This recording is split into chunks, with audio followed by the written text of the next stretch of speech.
Hi, my name is Tina and this is Knitting Blooms. You can find show notes for everything I talk about on my blog at www.knittingblooms.com. And if I miss a link, please feel free to contact me on Ravelry as Bloomingknitter, or you can email me at knittingblooms@gmail.com. Come and join the Ravelry group so you can be eligible for all the prize drawings. And be sure to introduce yourself so that I can get to know you also. You can also follow me on Instagram and Twitter as Bloomingknitter. And don't forget to click the like button on Facebook for Knitting Blooms. This is a review of Knits That Breathe by Julie Trejoman. As soon as this book was sent to me for review, I fell in love. I am one of those people who tends to get warm when wearing sweaters, which is why I have resorted to only knitting cardigans. But now this book has given me other options to stay cool and still be able to have elegant sweaters to wear all year long. At the beginning of this book, the author provides a fiber resource guide listing characteristics of each of the types of fiber that were used to knit sweaters in this book. It is a fantastic chart that will help you decide which fibers to use for your sweaters. This book contains 12 breezy projects to keep you cool. Starting with Breezy, which has a pocket detail on the front of the sweater, which I would have missed had I not read through the pattern. This sweater has open sides at the bottom past the waist. Next up is Flutterby. This simple but elegant sweater is knit in lace weight silk yarn.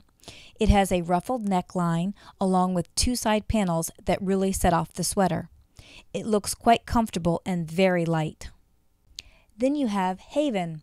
This sweater can be worn for a variety of different occasions. I see it as being the perfect swimsuit cover-up. It is knit from the bottom up, but if you plan ahead, you can always make it a little bit longer before doing the armhole shapings. But be sure to plan for extra yarn if you decide to do this. Iced Frappuccino is a tunic-style sleeveless sweater with lots of texture. It is knit from the bottom up, ending with a mesh yoke.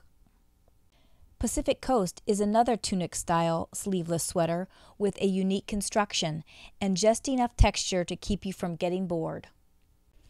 Puccetti is another great sweater that I feel would be a great swimsuit cover-up.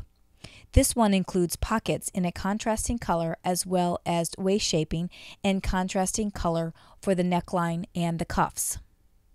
Sail Away is another one of my favorites. It is a shrug that has a very simple construction and a great stitch pattern. Next is Serena. This sweater is an oversized, very breezy sweater with a beaded lace hem and split sleeves. Sorbet is a simple sweater with top-down construction and a bit of pattern detail down the front of the sweater as well as on the cuff of the arms.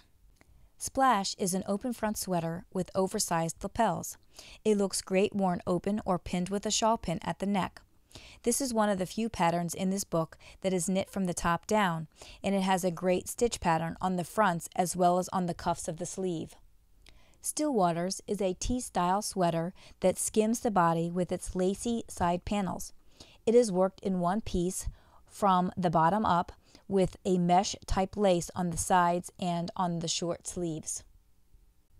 Zephyr is another short sleeve sweater with a bit of lace detail at the chest and the hem. This sweater has a boat neck and is worked from the top down in one piece. The patterns in this book are written for a large variety of sizes. More than half of the projects are sized up to a 54-inch bust or larger. Depending on the yarn you choose, all of these sweaters would keep you cool this summer. If you would like a chance to win a copy of this ebook, please subscribe to my YouTube channel and then post a comment on this video. I will be using a random number generator to choose the winner.